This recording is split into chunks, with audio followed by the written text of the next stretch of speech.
tous et bienvenue pour une nouvelle vidéo.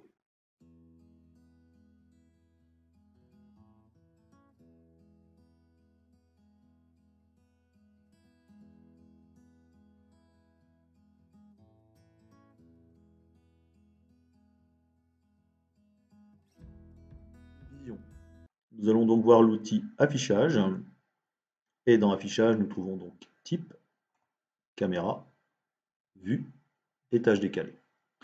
Nous allons commencer par type. Donc, dans type nous trouvons 3D. Donc, comme son nom l'indique, nous avons bien une représentation en 3 dimensions de notre maquette numérique.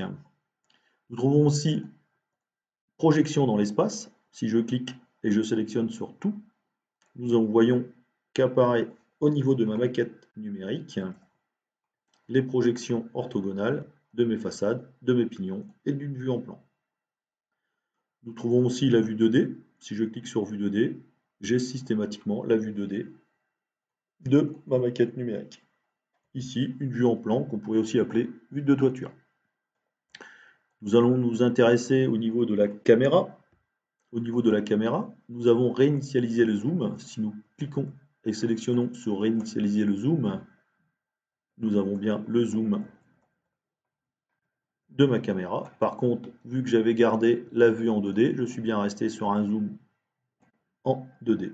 Si je sélectionne 3D, je reviens bien avec réinitialiser le zoom, ma maquette en 3 dimensions. Exemple, vous allez comprendre, si je suis à l'intérieur d'une pièce et que je réinitialiser le zoom, si je viens cliquer sur réinitialiser le zoom, j'ai ma maquette qui se met en position initiale. Donc voilà ce que l'on trouve. Vous avez aussi une sélection au niveau de votre zoom. Lorsque je clique sur un élément, je zoome sur la sélection.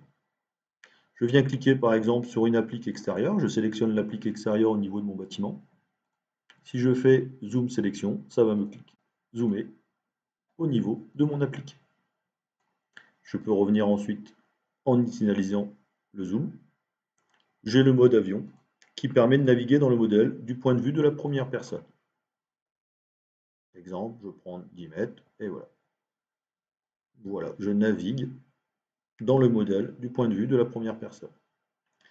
Nous allons voir maintenant vue, l'outil vue. Comme son nom l'indique, on trouve différentes vues. La vue de face, la vue de droite. Je peux tourner aussi, lorsque je sélectionne tourner à gauche, ma maquette tourne vers la gauche, vers la droite. J'ai différentes options. Je vais en revenir, voilà, je vais faire un petit zoom, vous allez comprendre, au niveau de ma maquette. J'ai différentes options, de la transparence.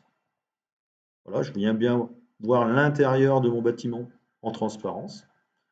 Ou alors j'augmente le degré de transparence, excusez-moi, en plein. Et voilà, donc là je suis vraiment sur une transparence complète. Si je veux retrouver un élément à l'intérieur de mon bâtiment, par exemple le piano qui se trouve à l'intérieur de ma petite maison. Voilà. Ensuite, j'enlève la transparence.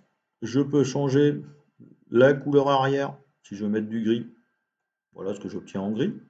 Donc je vais le laisser un petit peu en gris pour voir la différence entre le fond blanc et le fond gris. Qu'est-ce que je retrouve dedans? J'ai le zoom maximum, donc je peux augmenter lorsque je viens cliquer sur le zoom la rapidité du zoom. Donc voilà ce que je peux avoir. Les couleurs, je peux restaurer les couleurs par défaut.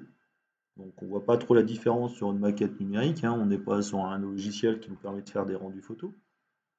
Nous allons passer maintenant à étage décalé. Donc si je viens sur les petites barres X, Y, Z, je vais pouvoir déplacer ma maquette et vous allez comprendre ce qui se passe. Je viens en Z par exemple, et voilà, j'obtiens ma maquette qui a été éclatée sur différents niveaux. Et ce qui peut, voilà, je viens visionner par exemple que le plan de fondation. Voilà, je vous dis à plus tard pour un nouveau tuto sur les objets. Nous avons vu donc dans affichage le type, la caméra, le vue, étage décalé. Je vous dis merci à tous et à bientôt.